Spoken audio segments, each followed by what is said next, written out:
नमस्कार। आप देख रहे हैं आज की सबसे बड़ी और ट्रेंडिंग खबरें। प्रधानमंत्री मोदी का असम दौरा और ब्रह्मपुत्र पर नए पुल का उद्घाटन। प्रधानमंत्री नरेंद्र मोदी आज असम के दौरे पर हैं, जहां उन्होंने ब्रह्मपुत्र नदी पर बने 6 लेन के विशाल कुमार भास्कर वर्मा सेतु का उद्घाटन किया है।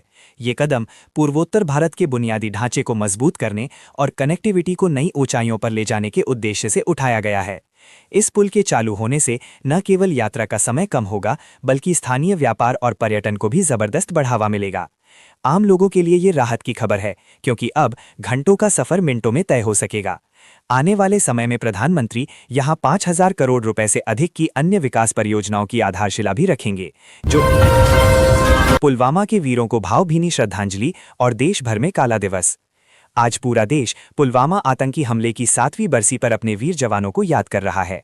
प्रधानमंत्री मोदी और रक्षा मंत्री सहित तमाम बड़े नेताओं ने उन 40 शहीदों को नमन किया, जिन्होंने 2019 में देश के लिए अपना सर्वोच्च बलिदान दिया था। सोशल मीडिया पर ब्लैक डे ट्रेंड कर रहा है और लोग अपनी संवेदनाएं व्यक्त कर रहे हैं। ये दिन हमें राष्ट्रीय सुरक्षा के प्रति सजग रहने और सेना के प्रति सम्मान प्रकट करने की याद दिलाता है। सरकार ने शहीदों के परिवारों के लिए कल्याणकारी योजनाओं की प्रगति की भी समीक्षा की है, ताकि उन्हें हर संभव सहायता मिलती रहे। भविष्य में आतंकवाद के खिलाफ भारत की जीरो टॉलरेंस नीति और अधिक सख्त होने वाली है। सेवा तीर्थ और कर्तव्य भवन का भव्य शुभारंभ।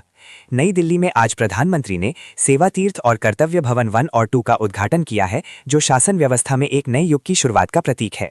ये नए परिसर सरकारी कार्यप्रणाली को अधिक आधुनिक, पारदर्शी और नागरिक केंद्रित बनाने के लिए तैयार किए गए हैं।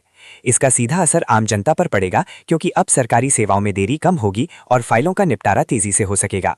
प्रधानमंत्री ने इसे स्वतंत्र भारत की स्वतंत्र पहचान करार दिया है।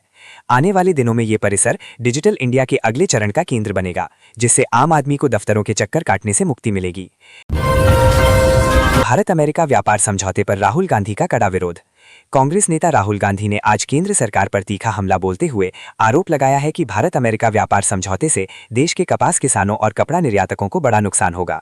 उन्होंने दावा किया कि ये डील विदेशी कंपनियों को फायदा पहुंचाने के लिए जल्दबाजी में की गई है। इस राजनीतिक उठापटक का असर ग्रामीण अर्थव्यवस्था पर पड़ सकता है, जहां किसान अपनी फसलों के उचित दाम को लेकर चिंतित हैं। राहुल गांधी ने मांग की है कि सरकार इस समझौते की शर्तों को सार्वजनिक करे। आने वाले दिनों में विपक्ष इस मुद्दे को लेकर सड़क से संसद तक बड़ा आंदोलन खड़ा कर सकता है।